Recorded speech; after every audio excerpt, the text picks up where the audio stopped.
वशिष्ठ जी बोले, हे श्री रामचंद्र जी, मुझसे कहे जा रहे इस शास्त्र को आप सुनिए। यह शास्त्र जिनकी बुद्धि अत्यंत परिशुद्ध है, उनका हृदय भूत है।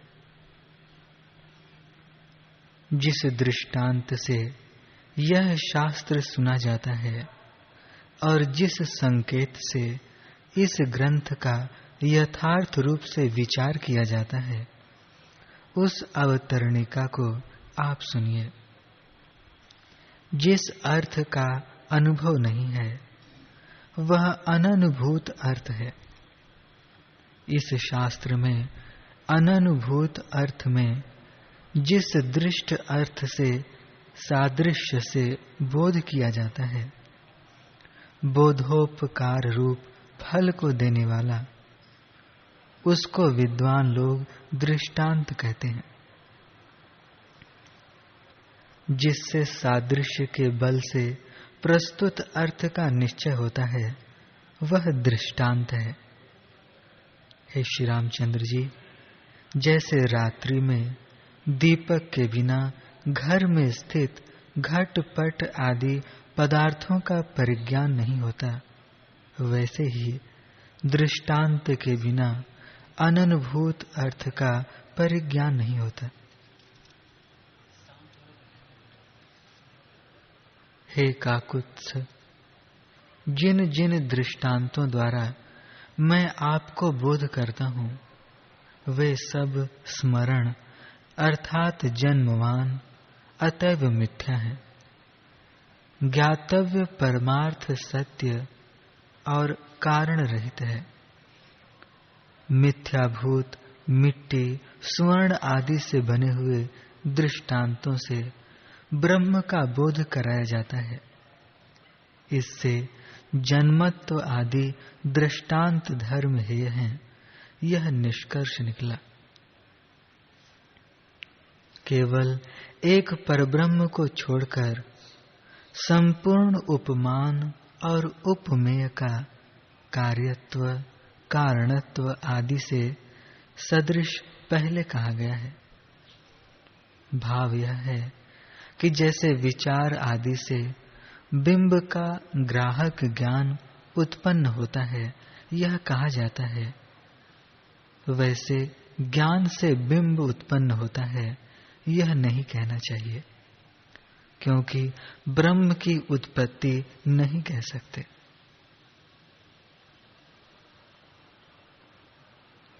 यहाँ ब्रह्मत्व के ज्ञापन में जो जो दृष्टांत दिया जाता है, वह स्वप्न में प्रतीत पदार्थ की नाई मिथ्याभूत जगत के अंतर्गत ही है, वास्तविक नहीं है। क्योंकि दूसरी परमार्थ सत्य और चिदानंद स्वरूप वस्तु है ही नहीं। ऐसा होने पर निराकार ब्रह्म में साकार दृष्टांत कैसे? ब्रह्म सद्वितीय है या अद्वितीय? यदि सद्वितीय है तो सिद्धांत की हानि होगी। यदि अद्वितीय है तो गुरु शास्त्र आदि के अभाव से ज्ञान की उत्पत्ति नहीं होगी। इस प्रकार के विकल्पों से उत्पन्न मूर्ख जनों की उक्तियों को अवसर नहीं मिलता। असिद्ध विरुद्ध आदि दूषण देने में दक्ष तार्किकों के दृष्टांत दोषों से दूषणीय जगत के स्वप्न तुल्य होने के कारण वस्तु में कुछ भी दोष नहीं होता।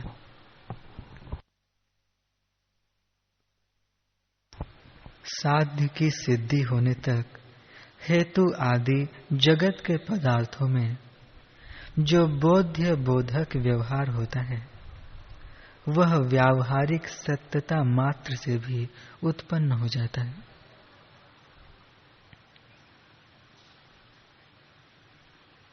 उत्पत्ति के पूर्व काल में और विनाश के उत्तर काल में अवस्तुभूत यह जगत वर्तमान काल में भी विचार करने पर अवस्तुभूत ही है।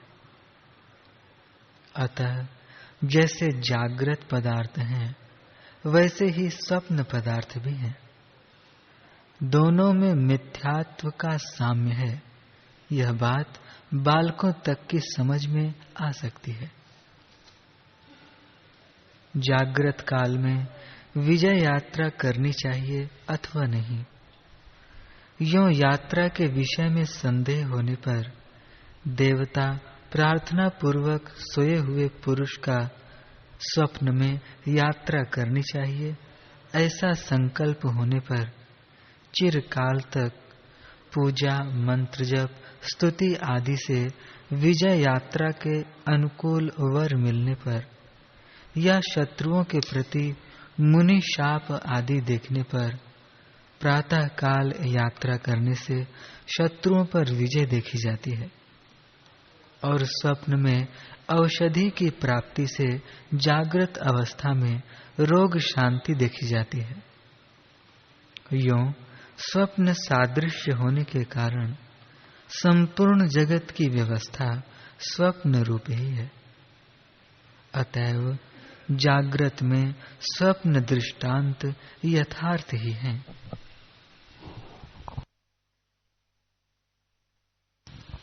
मोक्ष के उपायों की रचना करने वाले महामुनि वाल्मीकि जी ने अन्य भी पूर्व रामायण आदि जिन ग्रंथों की रचना की है, उनमें भी दृष्टांतों की बोध के साम्य के बोधन में यही केवल एक व्यवस्था प्रसिद्ध है, अर्थात जिस अंश में साम्य संभव हो उसी अंश के साम्य ज्ञापन में व्यवस्था प्रसिद्ध है।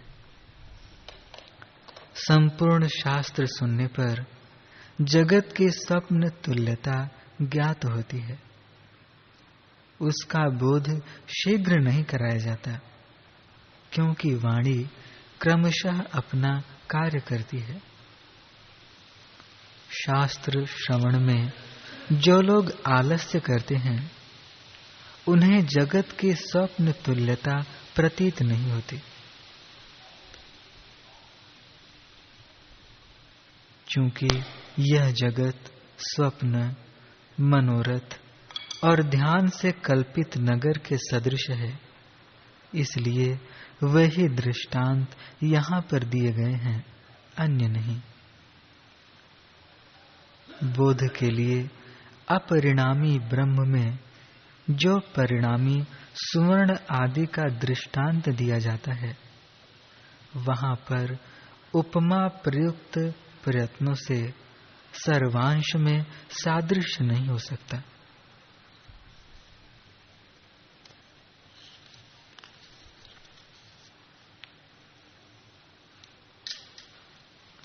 विवाद रहित बुद्धिमान पुरुष को बोध के लिए उपमान से उपमेय का एक अंश में साध धर्म स्वीकार करना चाहिए।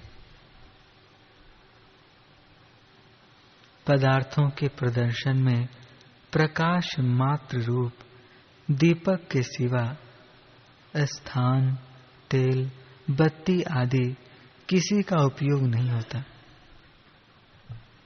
एक देश में सादृश्य होने से उपमान उपमेय का ज्ञान कराता है। जैसे मणि दीपक के समान है, इस दृष्टांत से उपमान दीप केवल प्रभा से उपमेय मणि का बोध करा देता है।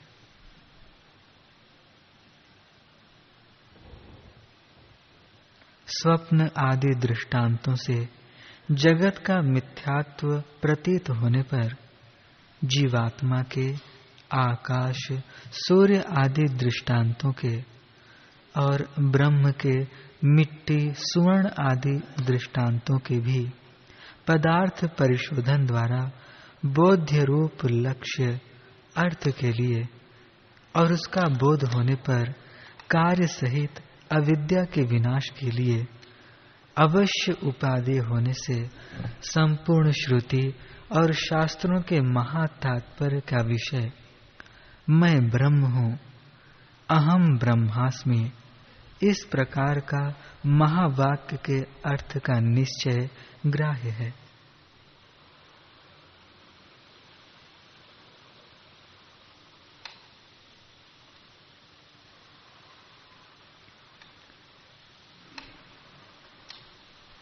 कुतार्किकता को प्राप्त होकर विद्वानों के अनुभव का अपलाप करने वाले अपवित्र देहात्म भाव विषयक होने और अपवित्र कुत्ते सुअर आदि की योनिप्रद होने के कारण अपवित्र विकल्पों से अर्थात ब्रह्म प्रमाण सहित है या प्रमाण रहित। यदि सप्रमाण है तो अद्वैत की हानि होगी, यदि अप्रमाण है तो प्रमेय की हानि होगी इत्यादि विकल्पों से परम पुरुषार्थ को प्राप्त कराने वाली प्रबुद्धता का विनाश नहीं करना चाहिए।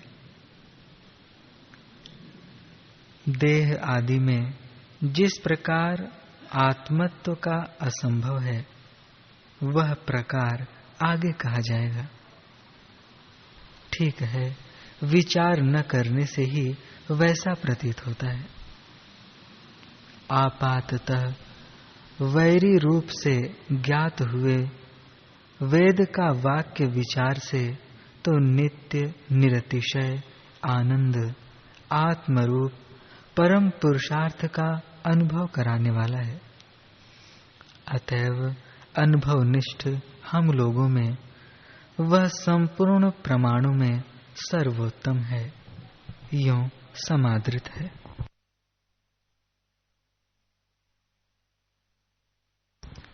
परमार्थभूत वैदिक पुरुषार्थ से विरहित वचन यदि परम प्रिय स्त्री का भी कहा हो तो मरण नरक आदि अनेक अनर्थों का हेतु होने से प्रलाप मात्र ही है।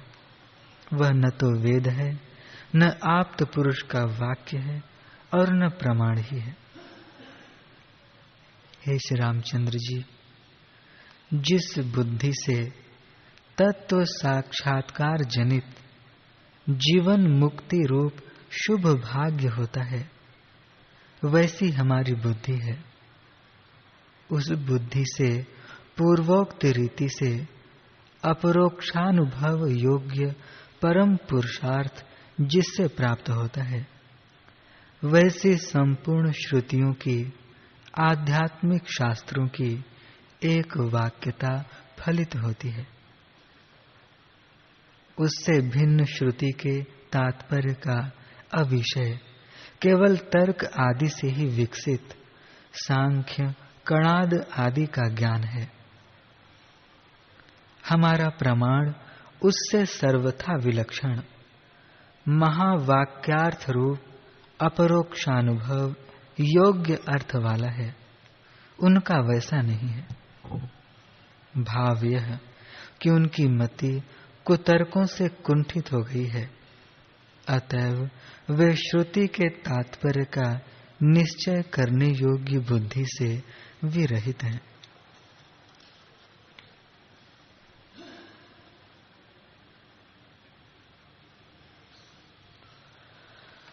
हरि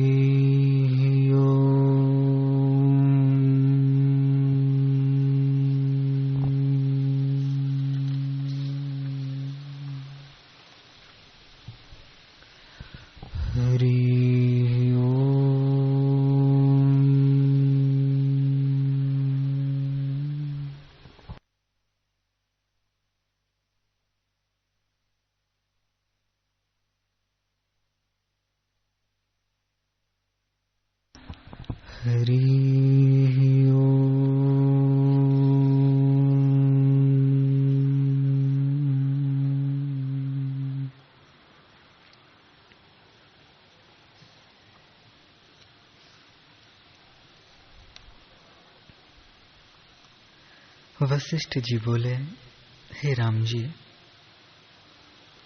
मैं चिदाकाश रूप हूं, न मेरे साथ कोई आकार है, न मैं कभी उपजा हूं और न मैं कभी मृतक होता हूं। मैं नित्य शुद्ध, अजर अमर, सदा अपने स्वभाव में स्थित हूं। मैं अनेक विकारों में भी एक रस हूं। जैसे स्वप्न में बड़े क्षोभ होते हैं तो भी जागृत शरीर को स्पर्श नहीं करते, क्योंकि उसमें कुछ हुए नहीं, आभास मात्र हैं। वैसे ही जगत की उत्पत्ति, प्रलय आदि क्षोभ में आत्म सत्ता को स्पर्श नहीं होता। जिस पुरुष ने ऐसे अनुभव को नहीं पहचाना जिससे सब कुछ सिद्ध होता है और उसे छिपाया है, वह महामूर्ख और आत्महंता है। वह महा आपदा के समुद्र में डूबेगा। हे श्री राम जी, जिसको अपने स्वरूप में अहम प्रत्यय हुआ है, उसको मानसिक दुख कभी स्पर्श नहीं करते। जैसे पर्वत को चूहा नहीं चूर्ण कर सकता, वैसे ही उसको दुख स्पर्श नहीं करता। जिसको आत्मा में अहम प्रत्यय नहीं, उसको शांति प्राप्त नहीं होती। जैसे बवंडर में उड़ा हुआ तृण स्थिर नहीं होता, वैसे ही देह अभिमानी को कभी शांति नहीं प्राप्त होती।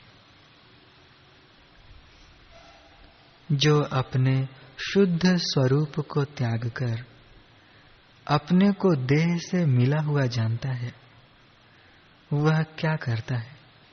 मानो चिंतामणि को त्याग कर राख को अंगीकार करता है। जब जीव अनात्म में आत्म अभिमान करता है, तब अपने को विकारवान और जन्मता मरता मानता है। और जब देह अभिमान को त्याग कर आत्मा को आत्मा मानता है, तब न जन्मता है, न मरता है, न शस्त्र से कटता है, न अग्नि से जलता है, न जल में डूबता है और न पवन से सूखता है, क्योंकि वह निराकार, अविनाशी और चिदाकाश रूप है।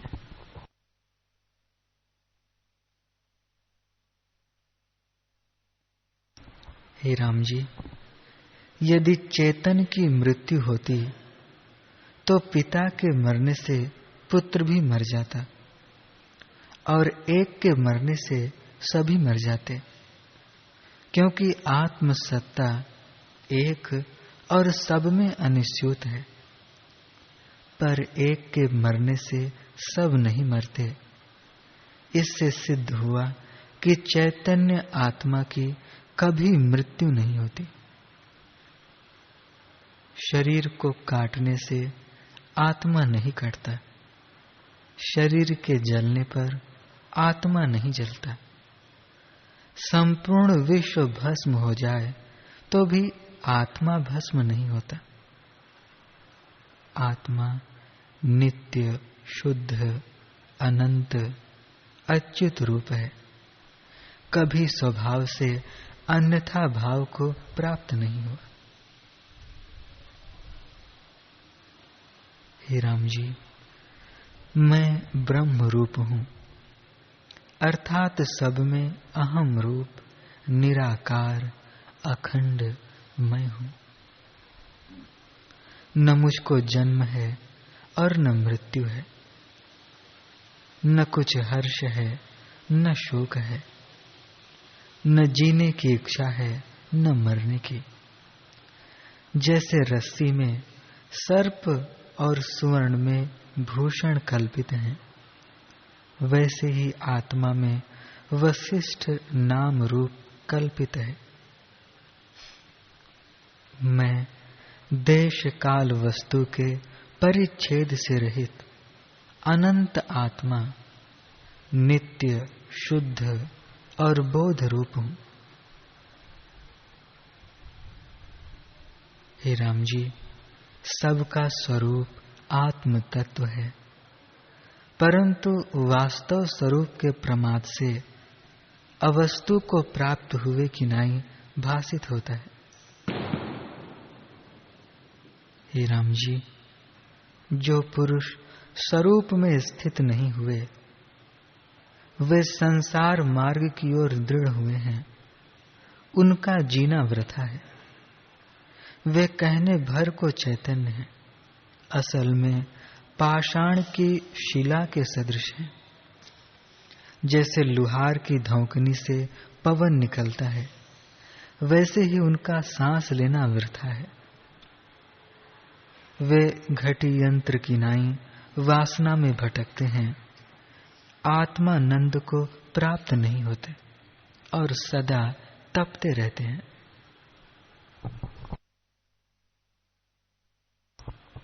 जिनकी आत्म पद में स्थिति हुई है, उनको दुख कभी स्पर्श नहीं करता। यदि प्रलय काल का पवन चले और पुष्कल मेघ की वर्षा हो, बड़वाग्नि लगे और 12 सूर्य तपें, तो भी वे ऐसे क्षोभों में भी चलायमान नहीं होते, क्योंकि वे सब ब्रह्म स्वरूप जानते हैं। जैसे तृण से पर्वत चलायमान नहीं होता, वैसे ही वे बड़े दुखों से भी चलायमान नहीं होते। दुख तब होता है जब आत्मा से भिन्न कुछ भासता है, पर उनको तो आत्मा से भिन्न कुछ भासता ही नहीं।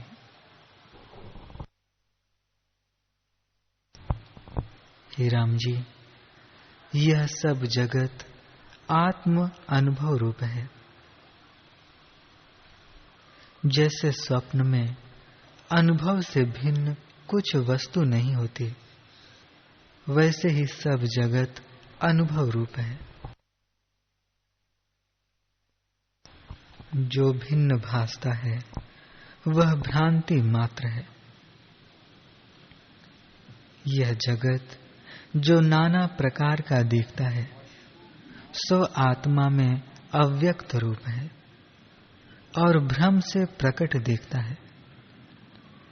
जैसे आकाश में नीलापन भ्रम से सिद्ध है, वैसे ही आत्मा में जगत भ्रम से सिद्ध है। वास्तव में ब्रह्म से भिन्न कुछ नहीं, आत्म सत्ता ही जगत रूप होकर दिखती है और उसमें जैसा जैसा निश्चय होता है, वैसा ही वैसा अधिष्ठान रूप होकर भासित होता है।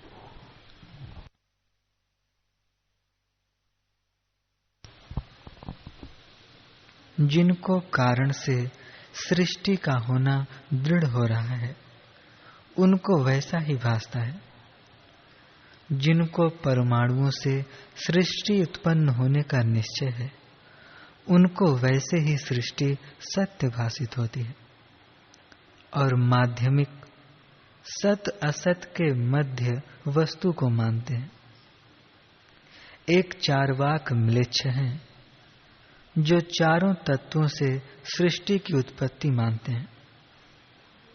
बौद्ध कहते हैं कि जो कुछ वस्तु है वह बोध है, इसका अभाव होने से सब शून्य है।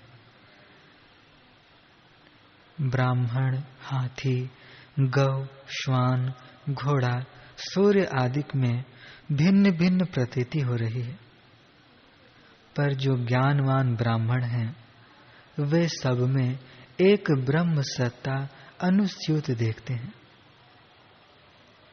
हे राम जी, वस्तु तो एक है, पर उसमें जिसको जैसा निश्चय हुआ है, उसे वैसा ही भासता है।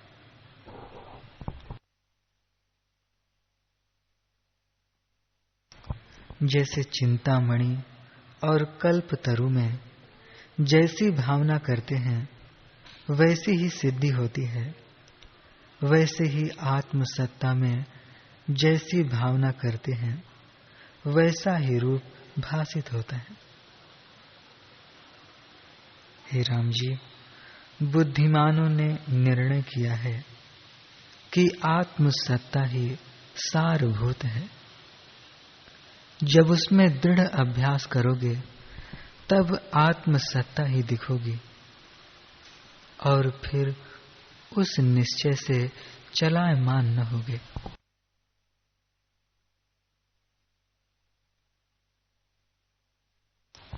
श्री राम जी ने पूछा, हे भगवन, पाताल, भूतल और स्वर्ग में बुद्धिमान कौन है, जिनको पूर्वापर के विचार से पारावर का साक्षात्कार हुआ है, और वे आत्म स्वरूप का निश्चय कैसे करते हैं?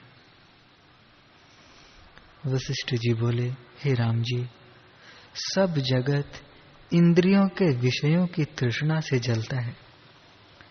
इष्ट की प्राप्ति में हर्ष और अनिष्ट की प्राप्ति में शोक करता है। ऐसा कोई बिरला ही है जो जगत में सूर्य की नाई प्रकाशता है, नहीं तो सब तृण की तरह भोग रूपी वायु में भटकते हैं। हे राम जी, जो सब में श्रेष्ठ कहता है वह भी विषय रूपी अग्नि में जलता है।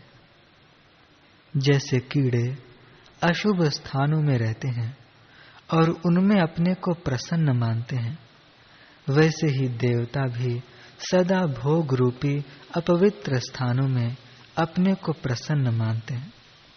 सो वे मेरे मत में दुर्गंध के कृमि हैं।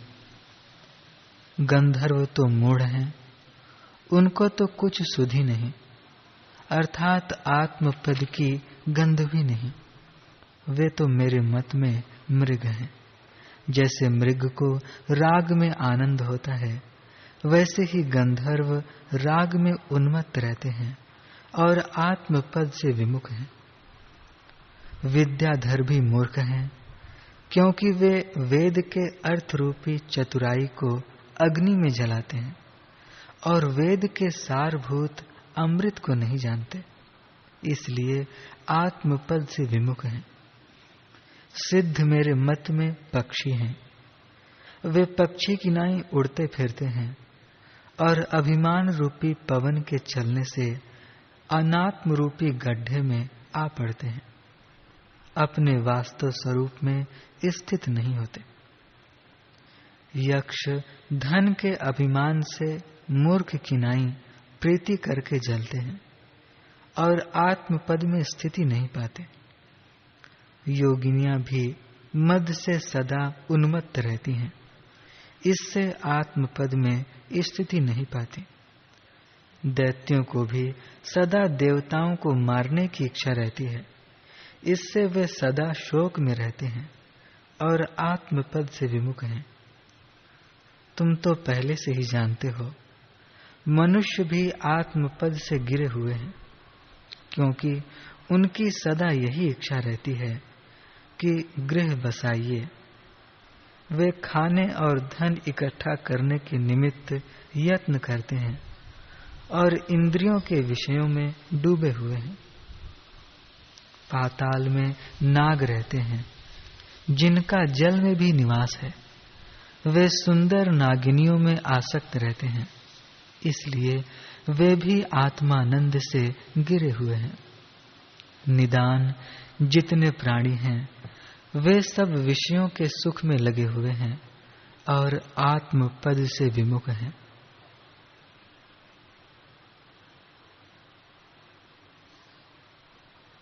जहां जहां देखता हूं वहां वहां अज्ञानी ही बहुत हैं, ज्ञानवान कोई बिरला ही दिखता है। जैसे सब जगह वृक्ष बहुत हैं, परंतु कल्प वृक्ष बिरला होता है, वैसे ही संसार में अज्ञानी बहुत हैं, ज्ञानी कोई बिरला है। हे राम जी, शूरमा और कोई नहीं, जिसकी आत्मपद में स्थिति हुई है वही शूरमा है, और संसार समुद्र का तरना उसी के लिए सुगम है।